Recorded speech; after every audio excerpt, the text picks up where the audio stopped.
आजपासून जे छोटे छोटे दुकानं असतील किंवा मोठमोठ्या दुकानांवर सुट्ट तेल भेटणार नाही, पॅकिंग मध्येच तेल घ्यावं लागणार आहे, कसा परिणाम होईल?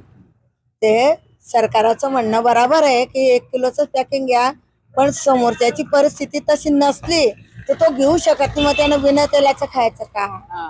असं माझं म्हणणं आहे. ते सरकारचं म्हणणं मिलावटमुळे तो असं विषय आहे त्यांचा. पण मिलावट झाल्याशिवाय राहणार नाही आणि गरीब लोक 10-20 रुपयाचं घेतल्याशिवाय राहणार नाही. आणि तुम्ही जर नाही दिलं मग तो बिना तेलाचं खायचं, दुसरा पर्याय काही नाही.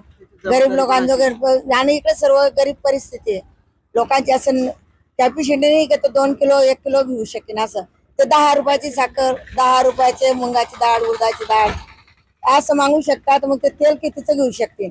हा सरकारनं विचार करायला पाहिजे. आवडते म्हणून लोक सुट्ट तेल घेत होते, पॅकिंग घेऊ शकत नाही असं वाटतं का तुम्हाला? बिलकुल तसं काही नाही. भावाचा जो वाढ हो का कमी हो, त्या भावाबद्दल विषय नाही. पण विषय एवढाच आहे की परिस्थिती नाजूक असल्यामुळे समोरचा माणूस किलोभर घेऊ शकत नाही. कारण मी स्वतः दुकानावर मी विकते, त्याच्यानं मला कल्पना आहे की 10 रुपयाचे शेंगदाणे जो समोरचा व्यक्ती घेतोय तर तो किलोभर तेल कोणत्या अर्थाने घेऊ शकेल, हा विचार करा. आज 1 किलो घ्यायला गेलं तर 170 180 मिळतो भाव. हो, आणि 10 रुपयाची जो व्यक्ती घेतोय मुंगाची डाळ, उडदाची डाळ, शेंगदाणे, तो 10चं घेतोय तर तो 170 रुपये कुठून आहे? आम्ही हातमजुरी करता, इस्त्री करता, आमचं पोट भरत नाही. आम्हाला 10-20 रुपये जमा करावं लागता. आम्हाला मग सुट्ट तेल मिळत नाही आणि मग आम्हाला कसं करावं, कसं भागीन आमचं वालं गरीब लोकांचं. मग आम्ही इस्त्री करू तर आम्ही खाऊ बा, अशी आमची कंडिशन आहे. मग तुम्ही सुट्ट तेल बंद करताय, मग आमची कंडिशन कशी होणार आहे बा आता गरीब लोकांची? हे सरकारनं गरीब लोकांकडे पाहावं, कसं करावं काय करावं असं. तुम्ही कुशाल तेल मागत करताय, साखर मागी करताय आणि रोज तर काही वाढता नाहीये. हा, आणि काय महागाई वाढवत जाता तुम्ही. मन तशी महागाई वाढवून राहिले. गरीब लोक हातात घसरून घसरून करताय. नोकरीवाले त्यांच्या पक्ष बदत नाहीये. मग आम्ही गरीब लोकच मरताय ना त्याच्यासाठी. पॅकिंगचं तेल घेऊ शकत नाही का मग? पॅकिंगचं तेल आमच्याकडे घेणारच नाही ना. आम्ही सुट्टच तेल घेता. आमच्याकडे घेणार, आमची ऐपत नाही तेवढी. आम्ही सुट्ट तेल पावशे राहताना घर दाखवता, परिवार वागवता आम्ही कसं मस करून. तेल नाही भेटणार तर मग उपाशी राहावं लागेल. कशाला उपाशी? सरकार निर्णय काढीन ना, आम्हाला दिन बरोबर सुट्ट तेल. सरकारला समजायला पाहिजे ना तसं. परत सरकारचं म्हणणं आहे की बा हे सुट्ट तेल जे आहे ना त्याच्यामध्ये भेसळ होईल बा, मिलावट होते बा, असं त्याच्यामुळे बंद करतोय बा आम्ही असं. बेस काय आता त्यांना ते चेक करायला पाहिजे नेमन. चेक करून सुट्ट तेल द्या तुम्ही खाली आम्हाला वाटून. पॅकिंग मध्ये होणार नाही भेसळ नाही, असं? पॅकिंग मध्ये बी होत असेल ना, का बिन व्हायचं राहील का पॅकिंग मध्ये बी होतच. तर पॅकिंगचं तेल तुम्हाला परवडलं पाहिजे, भाव कमी केले पाहिजे असं वाटतं का? भाव तर यांना किती भाव वाढवले? 160 रुपये किलो तेल झालंय. गरीबाजवळ 160 रुपये राहीन का? कमी कमी पावशेरले 50 रुपये 40 रुपये राहीन. घर तर काढतं. सगळंच गाण्याचं ना आम्हाला घरात किराणा काही एकाच वस्तू आणायची का? सगळं थोडं थोडं आणलं तर आमची सांडलोटाई. काय नाव मग तुमचं? हा, नाव तुमचं? आशाबाई दिलीप मांडोळे. काय सांगणार आजी, आता दुकानावर सुट्ट तेल भेटणार नाही तुम्हाला, काय परिणाम होईल तुमच्या घरात? आता मी एकटी आहे, मला कोणी नाहीये. हम्म, पोरांनी हम्म, कोणी नाही, नवरानी हम्म. एकले गरबा. मी 10-20 रुपयाला लईन काय बी तर खाईन गरबा. बरोबर.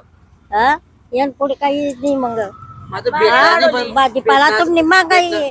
भेटणार तर नाही पण तेल आता मग तुम्ही कसं काय करशाल आता? महागाई मन तशी वाढाय, मग कसं काय वाढतील लोक, कसं काय खाते? पण मग ते तर तेल भेटावंच नाही दुकानावर, तू कसं काय करशील आता? देतील ना त्या असं सुट्ट तेल. बंद कर टाकतच नाही आजपासून.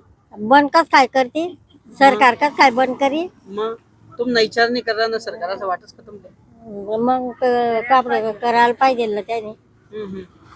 कितलं रुपयानं तेल आणस तू? कितलं तेल पुरं झालं?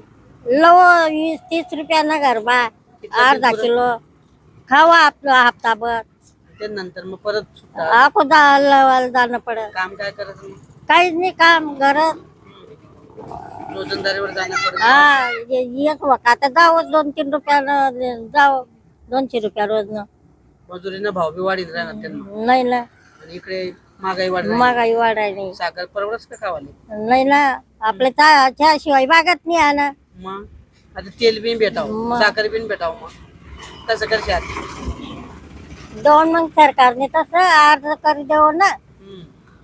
भाव कमी करायला पाहिजे. हा भाव कमी करायला पाहिजे एवढा तेवढा. काय नाव आहे म्हातारी?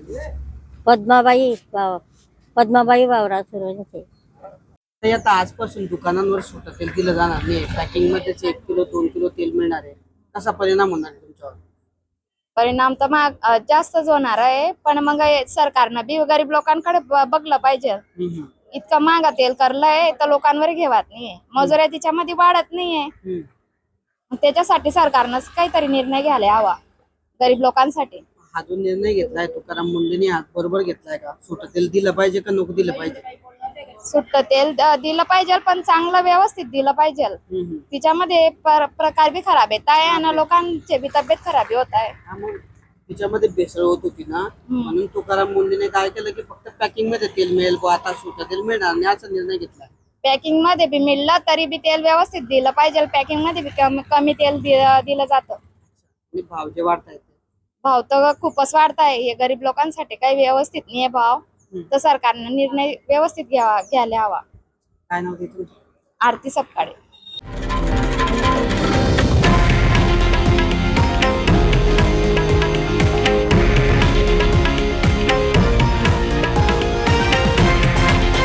हे आहे देशातील नंबर 1 न्यूज नेटवर्क आणि आपण पाहत आहात TV9 मराठी, एकमेव.